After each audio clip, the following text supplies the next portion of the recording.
Nama saya Junita Lopez Ribeiro, CGP asal Kabupaten Sika, Nusa Tenggara Timur. Pada kali ini, saya akan menyampaikan koneksi materi modul 3.1 mengenai pengambilan keputusan sebagai pemimpin pembelajaran.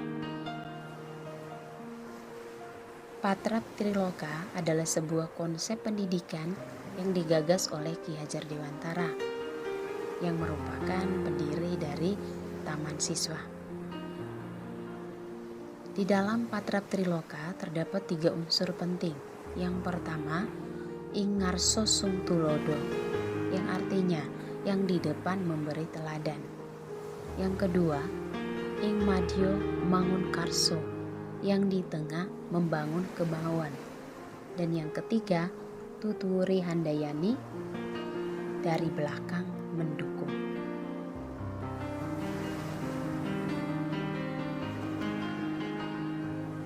Penjelasan selanjutnya mengenai Patra Triloka. Yang pertama, ing ngarso sung tulodo. Ing berarti di, ngarso artinya depan, sung berarti jadi, dan tulodo yang merupakan contoh atau panutan. Seorang guru adalah pendidik yang harus memberi contoh atau menjadi panutan.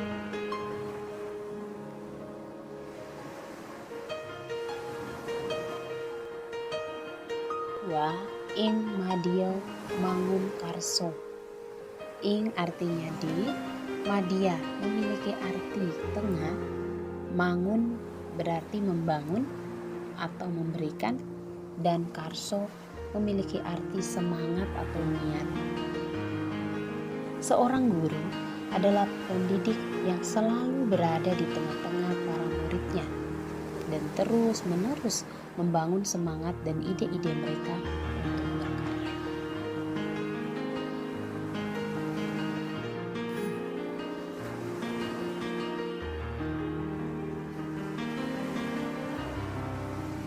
Selanjutnya, tuturi handayani.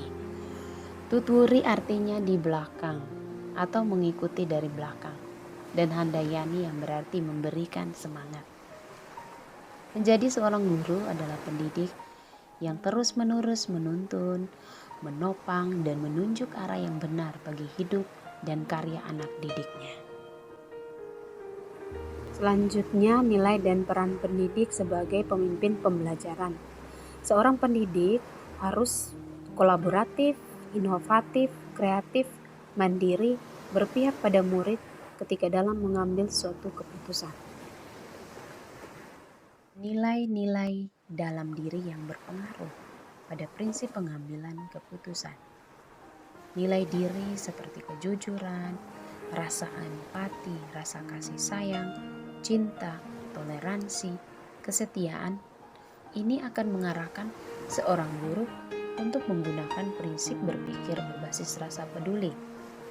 Selanjutnya, nilai diri seperti nilai agama, penghargaan akan hidup, visioner, ini akan mengarahkan seorang guru menggunakan prinsip berpikir berbasis hasil akhir.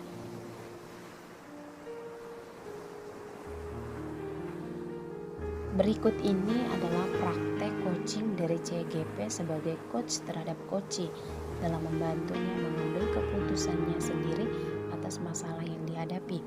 Yang pertama, sebagai calon guru penggerak, saya dapat membantu coachee dalam menentukan keputusan sebagai solusi menyelesaikan masalahnya sendiri melalui coaching yang saya terapkan di sekolah. Yang kedua, sebagai CGP, saya menerapkan langkah-langkah pengujian terhadap keputusan yang diambil dan hasilnya sangat signifikan menentukan kelayakan keputusan. Dan yang ketiga, teknik penggalian potensi diri coachee dengan tuntunan coach ternyata mampu meningkatkan resiliensi bagi coachee itu sendiri dalam menyelesaikan masalahnya. Pembahasan studi kasus yang fokus pada masalah moral atau etika ini kembali kepada nilai-nilai yang dianut oleh seorang pendidik.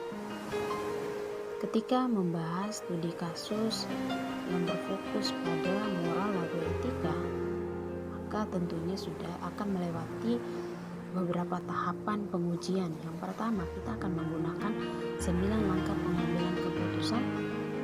Yang kedua, 4 paradigma pengambilan keputusan. Yang ketiga, 3 prinsip pengambilan keputusan. Sehingga keputusan yang diambil itu menjadi tepat, efektif, dan bermanfaat bagi diri dan juga orang sekitar.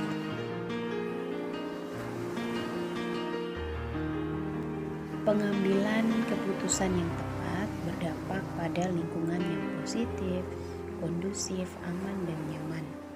Hal ini berimbas pada merdeka belajar. Jadi, ketika murid mampu memilih dan memilah hal yang baik dalam meningkatkan bakat dan kompetensi yang ada di dalam diri anak itu sendiri.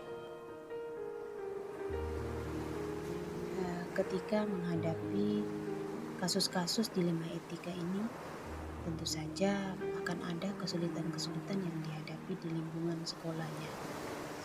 Yang pertama di sini adalah ketika kita akan berhadapan dengan nilai dan budaya masyarakat yang ada di lingkungan tersebut. Kemudian yang kedua, paradigma berpikir dan memilih skala prioritas. Karena apa? Dalam dilema etika itu semuanya itu adalah benar.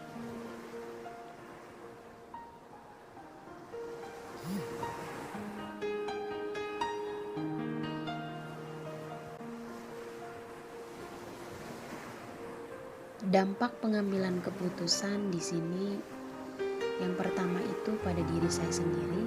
Di sini saya menjadi guru yang bijaksana, berkarakter, dan ber-KSE dalam menghadapi masalah agar mampu menciptakan pembelajaran yang membahagiakan dan memerdekakan peserta didik yang selaras dengan tujuan pendidikan. Dampak yang kedua yaitu pada peserta didik saya, yaitu mendorong kemudian meningkatkan kompetensi diri sebagai pembelajar aktif dan Pancasilais yang mampu memecahkan masalah dengan keadaan bahagia dan merdeka. Dan yang ketiga, pada lingkungan sekitar saya, yaitu menjadi contoh dan role model dalam mengambil keputusan yang sesuai dengan prinsip dan paradigma yang telah teruji penerapannya.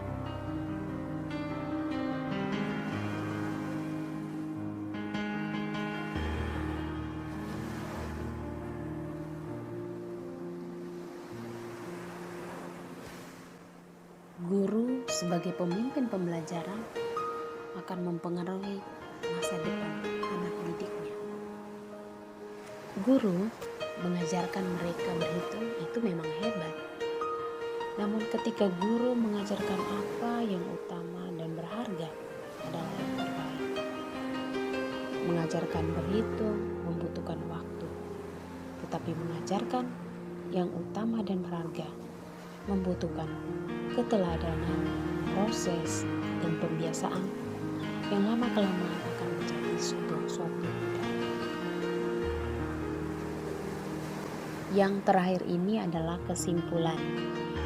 Di sini guru sebagai pengambil keputusan memiliki peran yang sangat sentral, yaitu mendidik dan mengajar, terutama dalam hal budi pekerti. Budi pekerti ini dilihat dari budaya positif yang diterapkan di sekolah.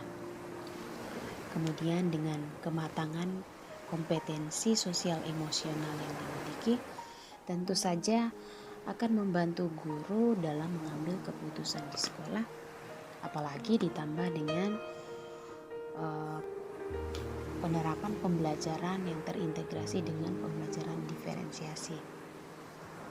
Ini artinya ini bisa mengoptimalkan kemampuan murid pada proses coaching yang tepat.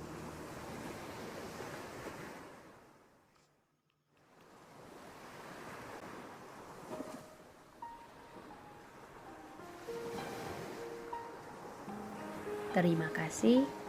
Salam guru penggerak, merdeka belajar.